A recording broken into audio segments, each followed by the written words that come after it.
Shunday ekanki, assalomu alaykum va rahmatullohi va barakatuhu. Ustozlar, bir savolim bor edi.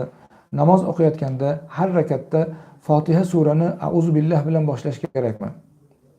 Bu savollar haqiqatda juda ham yengil savollar deb qaralishi mumkin. Lekin mo'min musulmonlarimiz, xalqimiz yangi namoz boshlagan kishilarda demak saviya hali ilmiy saviyada biroz yuksalishga ehtiyoj bor. Ularni mana shu oddiy savollarga javob berish bilan inshaalloh ko'tarib olamiz. Shu ma'noda savolga javob beramiz. Kishi namoz o'qiyotganida deylik bir odam 2 rakatlik bomdod namozini farzini o'qiyapti yoki sunnatini o'qiyapti. Ana shu odam 2 rakatning har birida Bismillahirrohmanirrohimni aytishlik sura-i Fotihadan oldin sunnat amal hisoblanadi.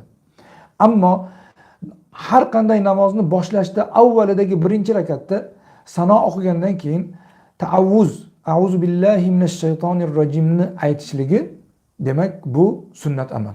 Har bir rakatda emas, faqatgina 4 rakatlik bo'ladimi, 3 rakatlik bo'ladimi, 2 rakatlik namoz bo'ladimi, avvalgi boshidagi birinchi rakatda a'uzu billahni aytishligi sunnat amal. Qolgan rakatlarda bismillahni o'zini sura-i Fotihadan oldin aytishligi sunnat amal hisoblanadi. Endi shu o'rinda nafl namoz o'qimoqchi bo'lgan odam ham xuddi shu. Ya'ni nafl namoz 4 rakatlik nafl o'qimoqchi bo'lgan odam birinchi rakatida a'uzu billahni aytadi, qolganlarida bismillahirrohmanirrohimni o'zi bilan kifoyalanadi.